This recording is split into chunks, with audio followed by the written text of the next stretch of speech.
Thank you very much for joining us today for these IESE interviews with people around the world who are thinking about the future of education, whether it's in the classroom or in the workplace or in the digital sphere.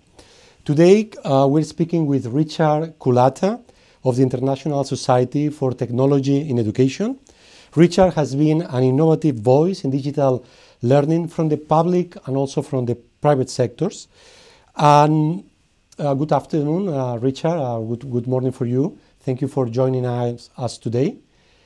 Time permitting, at the end of this series, we're going to have some time for the questions from the audience. But I would like to jump right away with the first question with Richard.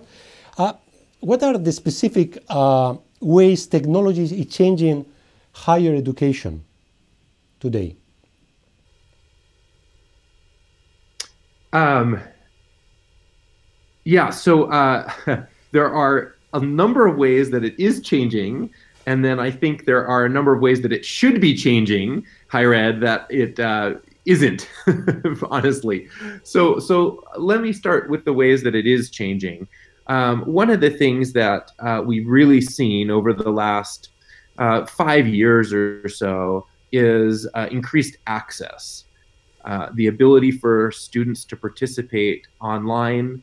An example like what we're doing today, where we have somebody who is in a whole different part of the world that's able to connect and engage. That's a type of technology that higher ed, I think, has really taken advantage of in a positive way.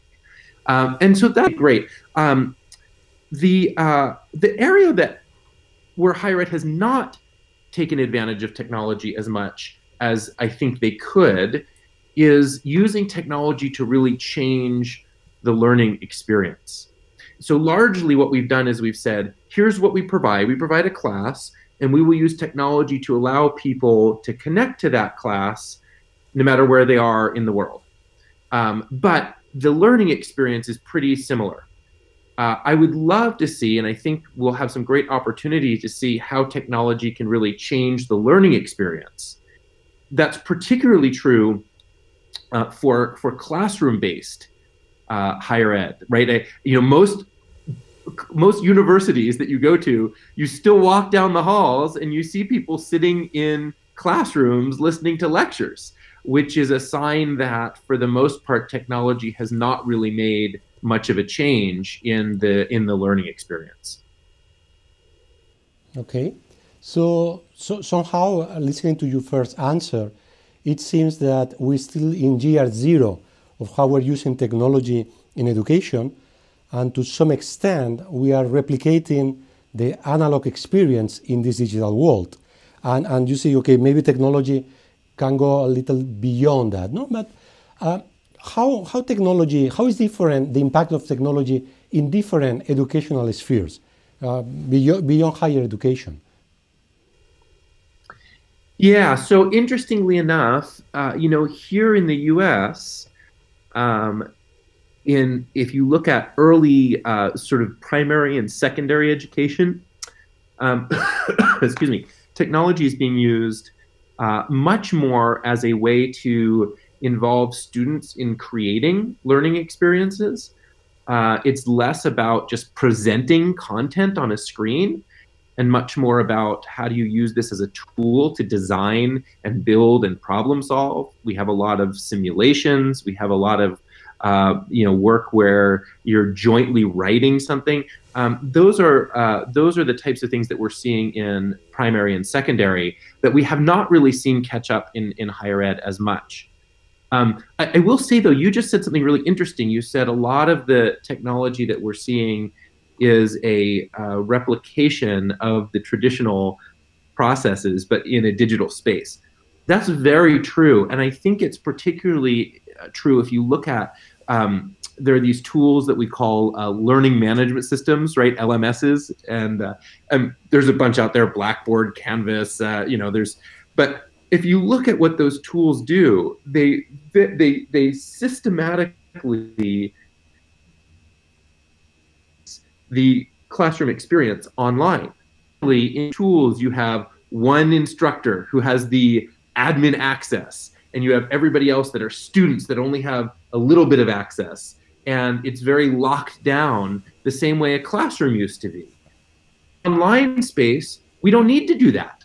We don't need to have one person that holds all of the controls and only the other people can speak when they're called on, right? And so I think what will be very interesting over the next few years is to watch as higher ed breaks out of using these traditional learning management systems and starts to just venture into types of technologies that are the point just being that, you know, those learning management systems replicate a lot of the control that had to exist in a traditional classroom.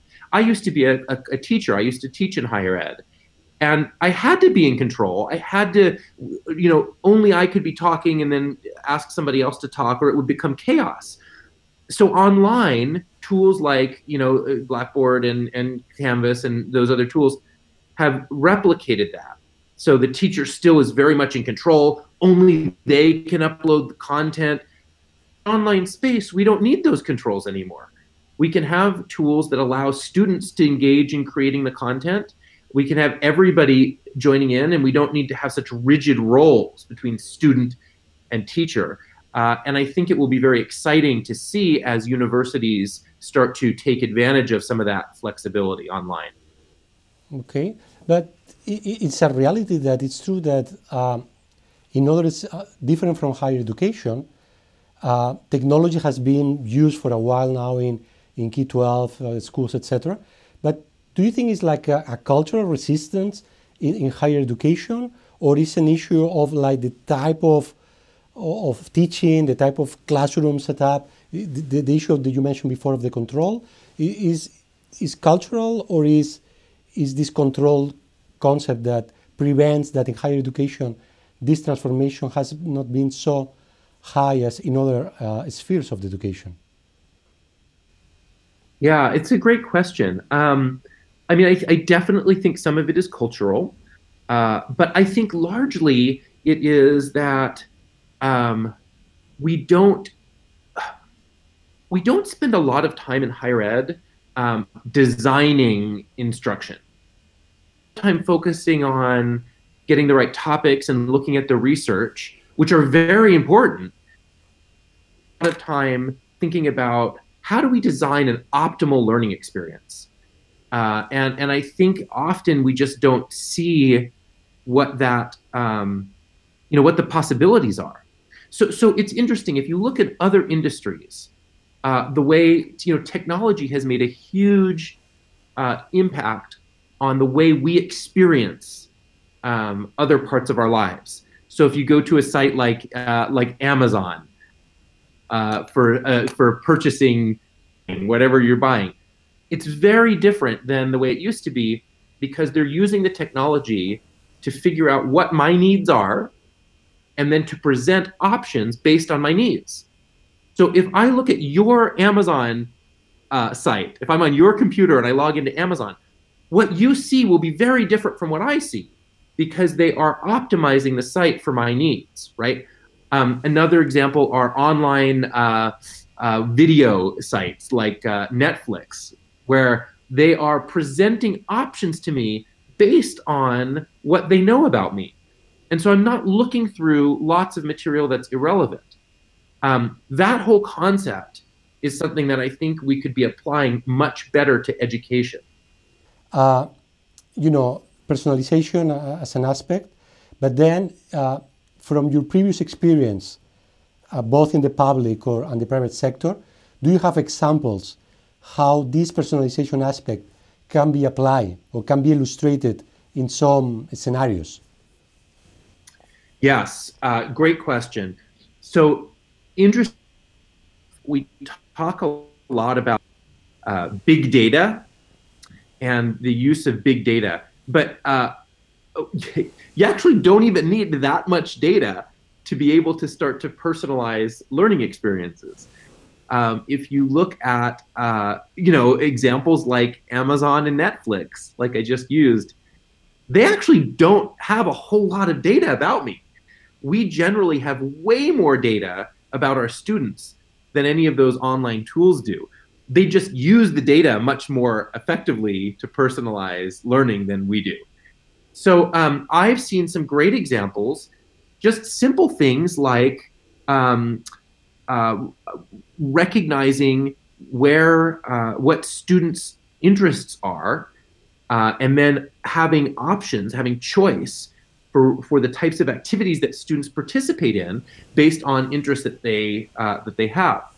The most powerful part of personalized learning that I've seen is schools where students are asked to demonstrate competencies before the learning begins, right? And so just on a basic, and that could be some simple questions, some simple activities, and then identify very quickly skills that students already have. And if they have those skills, then they can move faster through the curriculum. And if they don't, then they're given opportunities to catch up. And that's just using some basic data, basic information about how students perform. But it allows students to not waste their time on topics they already understand and move, back if they've missed something important that they're able to catch up on. So I think that's that idea of using the data, using what we know to personalize learning. But I would say one other piece, Dr. Zamora, which is it is important that we don't take away choice from students. And so when we're using technology to give different options and to personalize, it's important to always make let the students make those choices. There are people who've created software questions and it just automatically decides what you're going to do next. And I don't think that's nearly as helpful as using the data to help tee up better choices. Suggest some courses to take, suggest some activities to participate in, but don't take away choice from students. Mm-hmm. So somehow it's similar with the analogy that you put with Amazon, no? Like how we can have the serendipity of choosing or discovering new products or this news in Facebook, not basically channel. But in contrast with higher education, specifically in institutions like IESE that we are doing exec education or graduate education, where it's so important not only like one-to-one learning, but basically the interaction among the group. So how do you see the specificity of graduate education and executive education using technology? Because, we have maybe like with the danger of losing, like this learning from our peers, not only also learning from the professor. Great question. And excuse me. So yes, I think one of the things that we need to do a much better job of is using technology, social media, and others to engage with all of the learners, which include the professor, but also the students and also other experts in the community. The idea that we only talk to the 20 people in our class is just a very outdated concept. And so, but there's some interesting questions that come up. One is, how do you act in that environment? You do a much better job of teaching how to be online learners. How do you argue and debate respectfully in an online environment? We see on most, it's a skill that a lot of people don't have. It's sort of like how you watch people walk down the street and then get into their cars and they start acting horrible and they're mean and they cut people off, right? Similarly, online, we know how to argue and how to debate face to face, but in an online space, we often don't know how to do that. So teaching that is really key. We also, one other part of that, we also need to make sure that we are empowering students in a different way. I once taught a course and normally we have a syllabus on a piece of paper. Here's what we're going to learn that day. We decided to put the syllabus into a wiki. And we told the students they could edit the wiki. They could update it, they could change it, they could add topics. Now, we set some guidelines. It had to be generally within these topics, and they had to justify why they were making changes. But at first, none of the students, they wouldn't dare touch it. They were afraid to change the syllabus. And then one student made a little change, and then another. And then slowly, by the end of the class, we completely shifted. And it was still on the topic of the course, but we were looking at different articles. We were bringing in new experts. But that was a skill that we had beaten out of the students over all of their years in college because they were so unfamiliar with the ability to take control of the learning. So I think that's actually the most powerful use of technology in higher ed, is to engage with each other and engage with experts externally who are not part of the class, but can be brought in from all around the world. Mm-hmm. Excellent. Also, another, at least was like a debate like years ago between, like the students, obviously in K-12 clearly are native, digital natives.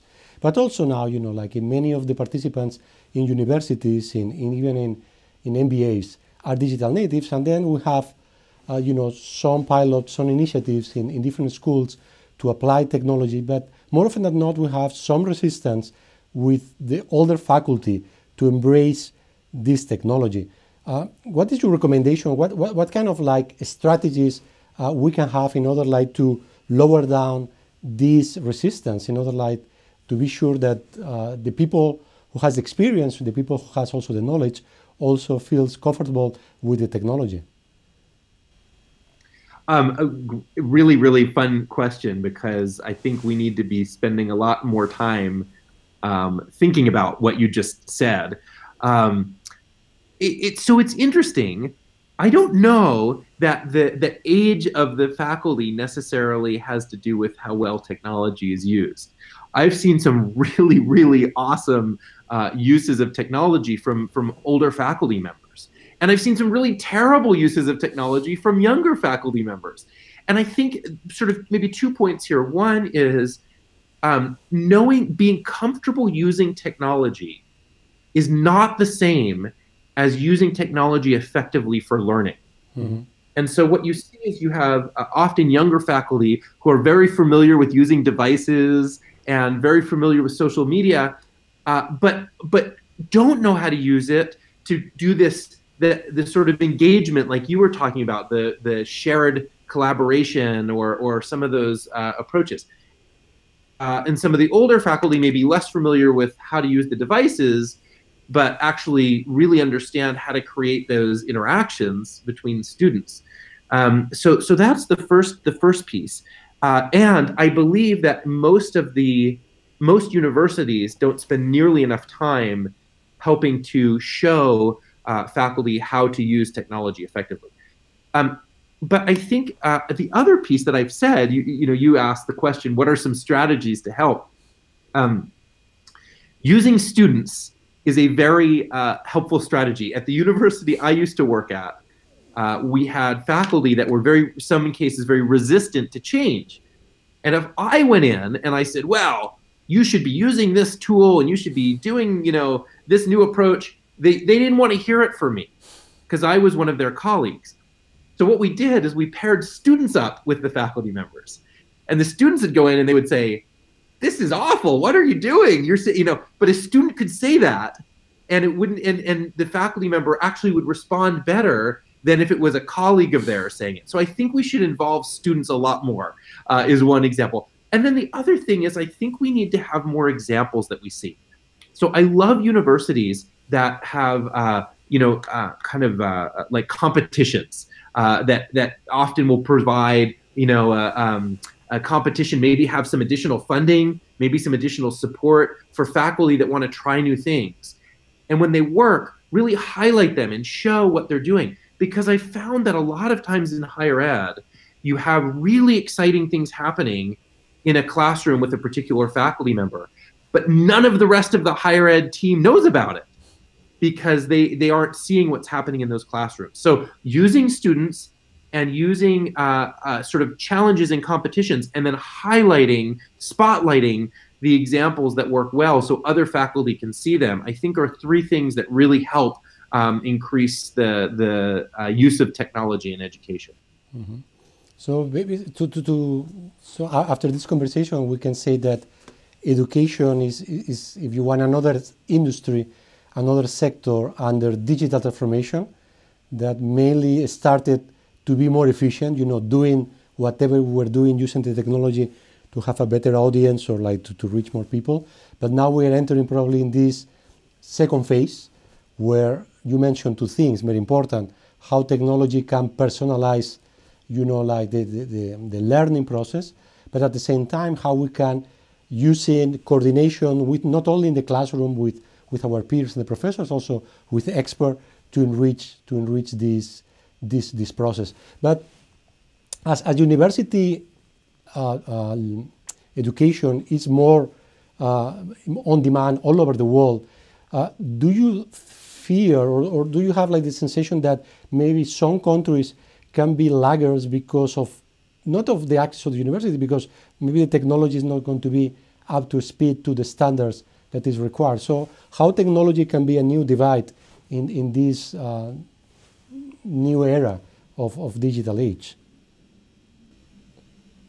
Say just the very last part again. How can technology... So how we can prevent that technology is not preventing some part of countries or people accessing to higher education because they don't have or the right technology, connectivity, tools. Yes, okay, I think I heard you. You're asking about actual connectivity and access. Yeah, and probably today is a good example of what we're talking about, no? It is. It's a great example. Yeah, no, that's a really a serious concern. And by the way, this happens everywhere. So when I worked for President Obama, leading the education technology work, when I started, this was only about 5 years ago. When I started, we only had 20% of our elementary and secondary schools in the US with a connection to the internet, right? That's not that long ago. We had, you could go into any cafe and they would have free internet, and yet our schools didn't have access. And so part of what we had to do was spend time making a case, making a political case for why it was so important. And we had a big effort to shift resources and funding, excuse me, to our schools to be able to increase connectivity. That is a model that now other countries are taking advantage of. I just was speaking with some friends in Brazil, and they're trying to make a similar case that we need to invest in that infrastructure. I think a lot of people don't understand how the internet works. I think it just feels like magic, right? It just happens. And they don't understand that there are actual key pieces of the infrastructure that need to be in place. So we made the case that it was actually less expensive to get the infrastructure right to our schools because of the return on the learning that we would get by being able to access all of these resources, by having students that were more prepared for jobs. But it is a case that you have to make. And I also think it takes a certain amount of creativity. There are cases where finding places, community centers, where students can have open access is critical. We had a project in one of the cities in the U.S. where this was a secondary school. And there was very limited connectivity in the town. And so the superintendent, the director of the school, put a Wi-Fi router on all of the buses and then parked the buses around the town at night and turned on the battery of the buses. And it created a mesh network around the town, but connected to the buses. So the buses were like a big Wi-Fi hotspot.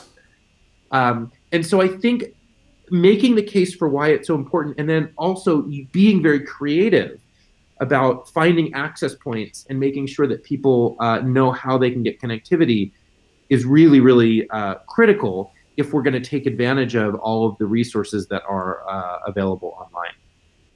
Okay, thank you. Very, very interesting, Richard. Thank you very much for your insights, how education is going to evolve with the technology. From our brief conversation, the takeaway is like we are still like in the initial days of all the potential that we can develop.